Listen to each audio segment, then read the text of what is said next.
الله وبركاته نحمده ونصلي ونسلم على رسوله الكريم أما بعد فأعوذ بالله من الشيطان الرجيم بسم الله الرحمن الرحيم قل لا أسألكم عليه أجرا إلا المودة في القربى صدق الله العلي العظيم وصدق رسوله النبي الكريم الأمين ونحن على ذلك لمن الشاهدين والشاكرين والحمد لله رب العالمين. اے حضرات، سب سے پہلے آقا نامدار مدینے کے جائیدار احمد مصطفیٰ پیارے محمد مصطفیٰ صلی اللہ علیہ وسلم کی بارگاہ اقدس میں درود شریف کا نظام مقدس پیش کیا جائے. پڑھیے باواز بلند اللہم صلی علی سیدنا محمد وعلی الجود والکرم منبع العلم والحلم والحکم وآلہ وبارک وسلم. صلاۃ و سلام علیک یا رسول اللہ، صلاۃ و سلام علیک یا حبیب اللہ. حضرات گرامی، آج میری تقریر کا عنوان اہل بیت اطہار ہے. میں نے ابھی اس آیت کریمہ کی تلاوت کرنے کا شرف حاصل کیا ہے.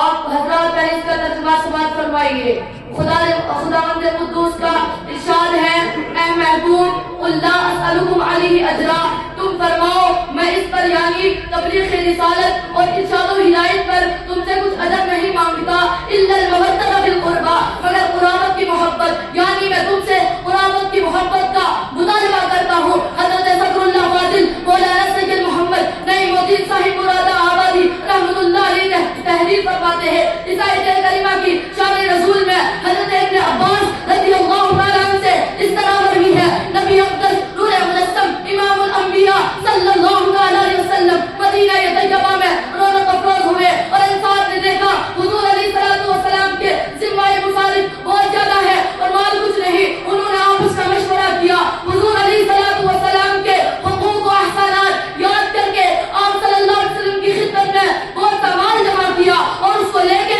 خدمت اقدس میں حاضر ہوئے اور عرض کیا، یا رسول اللہ،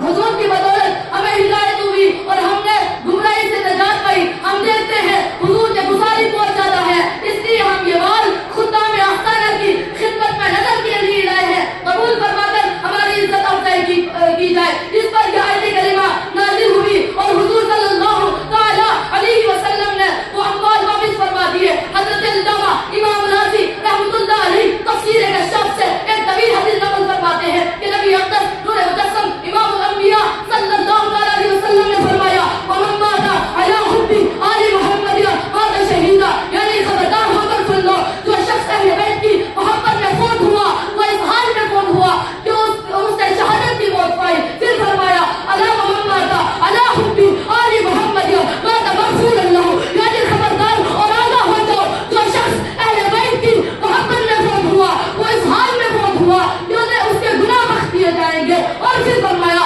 الا ومن مات علی حب آل محمد مات طیبا، یعنی خبردار اور آگاہ ہو جاؤ، جو شخص اہل بیت کی محبت پر فوت ہوا وہ طیب ہو کر فوت ہوا. پھر فرمایا، الا ومن مات علی حب آل محمد مات مؤمنا مستكمل الایمان، یعنی خبردار ہو کر سن لو، جو شخص اہل بیت کی محبت پر فوت ہوا وہ مکمل ایمان کے ساتھ فوت ہوا. اور پھر فرمایا، الا ومن مات علی حب آل محمد بشرہ ملک الموت بالجنۃ ثم منکر ونکیر، یعنی خبردار اور آگاہ ہو جاؤ، جو شخص اہل بیت کی محبت پر فوت ہوا وہ مکمل ایمان کے ساتھ فوت ہوا.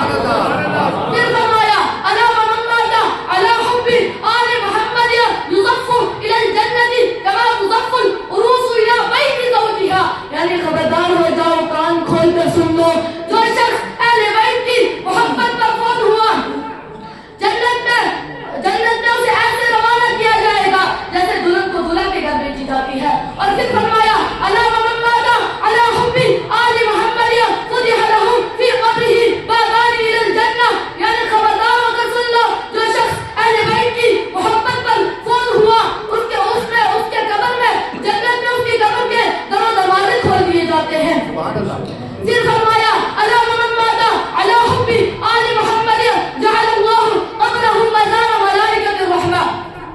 یعنی خبردار اور آگاہ ہو جاؤ، جو شخص اہل بیت کی محبت پر فوت ہوا اللہ تبارک و تعالیٰ اس کی قبر کو ملائکہ رحمت کی زیارت کا وجہ دیتا ہے.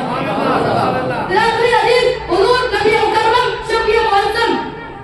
امام الانبیاء صلی اللہ علیہ وسلم نے فرمایا، الا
وما توفيق إلا بالله.